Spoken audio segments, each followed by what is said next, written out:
Oi, pessoal, Deus abençoe a todos. Vamos prosseguir com o estudo do livro de Hebreus, fazendo uma breve análise no capítulo 4, tá ok? Mas antes eu queria relembrar com vocês, né? O livro de Hebreus é um livro escrito para a igreja, o povo da igreja que estava em Roma. Roma, o centro do mundo naquela época, certo? Onde a igreja estava ali vivendo uma perseguição, digamos assim, uma perseguição, não era aquela perseguição terrorista, certo? De morte e tudo, mas era uma perseguição velada, tá ok? E o povo cristão, se ele se declarava cristão, crente, ele deixava de ser judeu, era perseguido pelos judeus, e também ele se declarava cristão para o mundo, ele era perseguido pelo mundo, certo? Então, temos que relembrar, quem era o hebreu? Hebreu é o povo que veio do outro lado do rio. Para nós, o povo que veio do batismo, o povo que veio das águas, que atravessou as águas. Essa carta não é para os outros. A salvação de Cristo não é para os outros, ela é para nós, certo? É para todos, certo? Mas essa carta vem reanimar a salvação das pessoas, tá ok? Então, essa carta é para aquele povo que estava em perigo, tá? De rejeitar a fé em Jesus Cristo, porque eles estavam ali na terceira geração de cristãos, tá? Terceira ou quarta geração de cristãos ali, tá bem? Jesus e os discípulos, depois a segunda geração, aqueles que se converteram em Atos 2, certo? Então eles eram a terceira geração ou a quarta geração, certo? Então eles não tinham eles esperavam pela fé, mas a fé deles já estava se esvaindo, porque as pessoas estavam morrendo e Jesus não vinha. As pessoas estavam morrendo e Jesus não vinha. Então eles tinham muitas dúvidas quanto a esse processo de salvação, de vida eterna, ok? Eles estavam eles estavam com o perigo de rejeitar até a fé em Cristo Jesus. Ok? Isso acontece muito nos dias de hoje, acontece conosco, com a igreja hoje, certo? Nós lemos a Bíblia, nós temos que ler a Bíblia olhando para os dias de hoje, olhando para a nossa vida hoje, como é que nós devemos ser cristãos verdadeiros, como é que nós devemos negar o pecado, negar o mundo, certo? A amizade do mundo é inimizade com Deus, é inimizade com Deus, contra Deus, tá ok? Então, existia também, além do perigo de rejeitar a fé em Jesus, eles tinham dificuldade em aceitar, está lá no capítulo 10, me parece, de Hebreus, eles tinham muita dificuldade, a gente vai lendo a carta e vai percebendo, vai sentindo a carta, né? O Espírito Santo vai deixando a gente sentir a carta. A dificuldade que eles tinham em aceitar a forma humilhante, tá ok? Dolorosa da aparição de Cristo. Nossa, veio Jesus, o Filho de Deus, nasceu numa manjedoura, foi perseguido, era um menininho, era um coitadinho, um filho de um marceneiro. Então, como é que é isso? Como é que ele era tido como filho? Até o livro de Mateus fala que Jesus era tido como filho de José, né? E tal, na genealogia de Jesus ali, você pode olhar. Então, existia até uma certa dificuldade para esses romanos, para essa igreja romana, a igreja que estava no mundo, entender essas coisas. E nós hoje somos a igreja romana, a igreja de Hebreus, tá ok? Veja bem, essa dificuldade, certo? Dolorosa, eles tiveram muita dor de ver essa aparição de Jesus, e depois os nossos próprios sofrimentos deles, e nós também. Poxa, mas eu sou cristão, eu sou filho de Deus, né? Tem aquela famosa frase, eu também sou filho de Deus, né? Tenho que provar as coisas do mundo, né? Tenho que provar essas coisas que meus olhos me seduzem, né? Que os meus olhos acham bonito, que meus olhos acham coisas desfrutáveis, né? Para mim, ok? Então, a gente se escandaliza até com o sofrimento de Cristo e também com o nosso próprio sofrimento, mas eu não preciso passar por isso, né? Os sofrimentos que nós devemos suportar, né? Porque nós somos inimigos do mundo. A verdade é que a igreja é inimiga do mundo, certo? E o povo hebreu, o povo dessa carta, para quem estava sendo escrita essa carta, para nós, e aquele povo naquela época, nós, hoje, o que eles tinham? Eles não entendiam que eles tinham que ser inimigos do mundo. Não das pessoas, mas inimigos do sistema do mundo, certo? Então, havia dificuldade de entender até a salvação, tá certo? Por quê? Porque o essa salvação final, né? Vamos entender como salvação final o arrebatamento, quando Cristo vier buscar o povo dele da igreja. Porque não se realizava, não, as pessoas morriam, as pessoas se desviavam e assim eles iam ficando cada vez mais confusos, certo? E assim, o que aconteceu? O que estava acontecendo? Eles estavam se adaptando ao sistema romano. Certo? O judeu já não aceitava mais mesmo. E o judeu eles dizem não, é não mesmo. Não tem como readmitir o judaísmo, ok? É desviado. Mas como cristãos, a sociedade romana, certo? Eles começaram a se readaptar ao romanismo, a colocar certas coisas parecidas com o cristianismo, aparentemente cristianismo. E nisso eles eram campeões, sabe por quê? Porque eles eram gregos, eles tinham a cultura grega, helenista, hedonista, certo? Sabe o que é helenismo, né?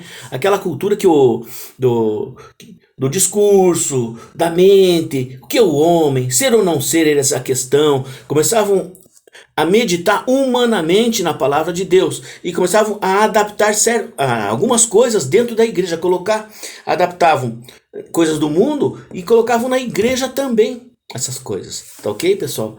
Então, esse é o grande, isso é falta do quê? De entendimento, falta de relacionamento com Deus, falta de buscar o Espírito Santo, porque o que eu estou falando aqui não é de livro, é coisa que eu aprendi, que eu orando, meditando, e você pode fazer isso também, Deus vai falar com você, e anoto, para a gente poder comentar, tá ok, pessoal? Então, essas são as coisas, certo?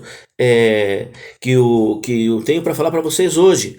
Então, lentamente nós vamos nos readaptando ao mundo. E pior ainda, né? Nós vamos adaptando a igreja que nós vivemos, que nós convivemos com os irmãos ao sistema do mundo. Nós vamos nos readaptando ao pecado, aquela coisa que é a aparência do pecado. A Bíblia fala de um aparente pecado, que é pior que um pecado, é a aparência, sabe? Aquela aparência que não, só tem aparência de pecado, mas não é, sabe? Aquela coisa, não parece, coitadinho, vocês estão entendendo? É dessa forma que nós temos que entender que a carta aos Hebreus é feita para nós, como igreja, como corpo de Cristo. Nós temos que tomar uma posição, queridos, de andar realmente no corpo de Cristo, tá ok? Eu vou ler aqui alguns versículos, porque o tempo já avançou. Eu também entendi que era tempo da gente conversar um pouco sobre carta, sobre essa leitura, sobre esse entendimento. Isso aqui é regra para a igreja, é regra para a gente, para o cristão, na vida dele. Olha, para ele entender que essa humilhação que Jesus passou, é que ele passou como nós temos que passar também, certo? Mas ele venceu o mundo, ele falou, tenham bom ânimo, porque eu venci o mundo. Ele fala assim, tende por grande alegria, grande gozo passar por aflições, certo? Uma das cartas, me parece que Pedro fala, tenham por grande gozo, grande alegria o passar por aflições, certo? Então é importante, pessoal, a gente entender, certo, que a nossa vida cristã não pode ser uma vida com aparência de pecado. A minha vida cristã, como eu, Manuel, certo, não pode ser aquela vida adaptada, sabe?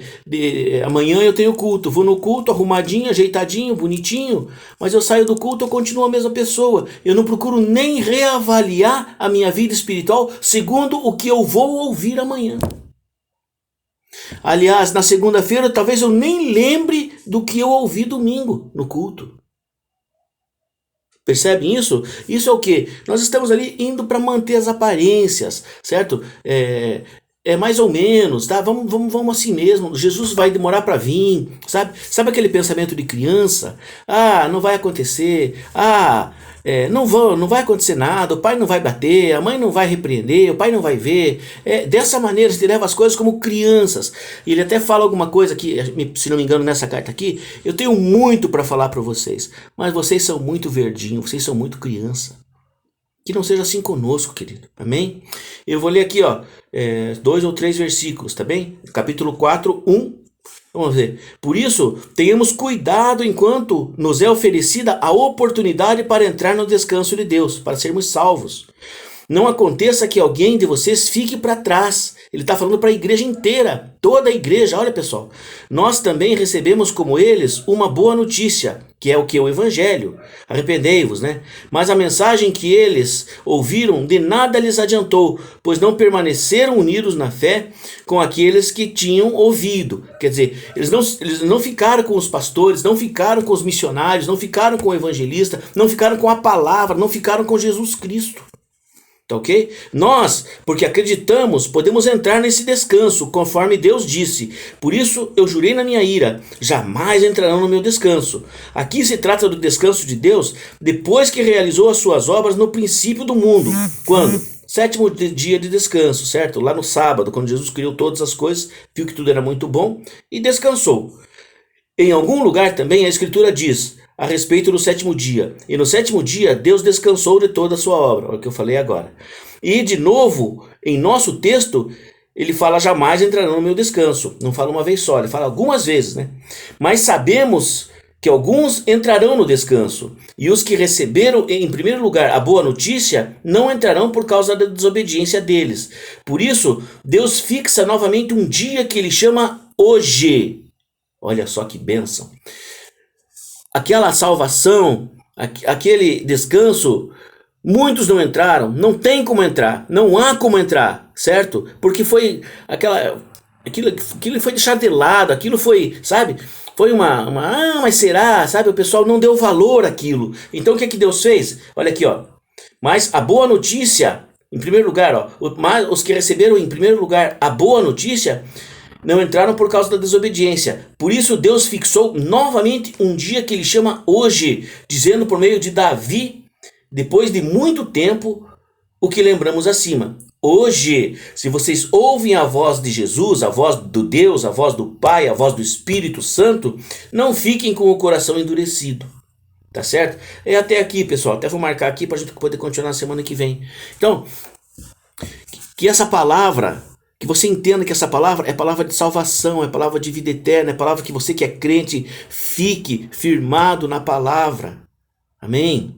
Existem dois tipos de amor, como esses dias conversando com o pastor Jorge, nós na meditação, o amor do pastor é assim, ó, a ovelha, o irmãozinho, cai, tá na igreja, daqui a pouco ele cai, o que o pastor faz? O pastor levanta de madrugada, vai buscar, vai orar, vai interceder, vai lá na delegacia, paga a fiança, tira da cadeia, ensina, trata as feridas, leva para o encontro com Deus e faz isso e faz aquilo. Esse é o tipo de amor do pastor. O tipo de amor da pessoa que ensina, do ensinador. Não vou nem falar mestre, né, que eu não sou isso, né, longe de mim ser, né, mas ser um facilitador, né, que eu sou, digamos, um professor, né. Como é o amor do professor? O professor é assim, ó. Você caiu, você errou, o que o professor vai falar? Eu não te falei? Você não aprendeu? Você faltou na aula? Você não fez a prova? Você não está aprovado? Eu aprovei você, que vai voltar para trás agora? Esse é um amor. Certo? E o amor do pastor é aquele amor que vai buscar, vai lá buscar, vai lá buscar. Mas o amor do mestre, o amor do que ensina é esse. Cara, eu te ensinei. Como é que você caiu naquilo de novo? Todo dia agora eu tenho que ficar falando para você? Esse é outro tipo de amor. Não é porque não ama. Entendeu, querido? Então analisa isso, guarda no teu coração, pesa isso, vai na igreja amanhã, aprenda a palavra, guarda no teu coração a semana toda, medita nela e procura não só meditar, praticar. Sabe, vou praticar, nem que doa, porque vai doer mesmo, nem que a dolorosa, né, uma dolorosa aparição, não que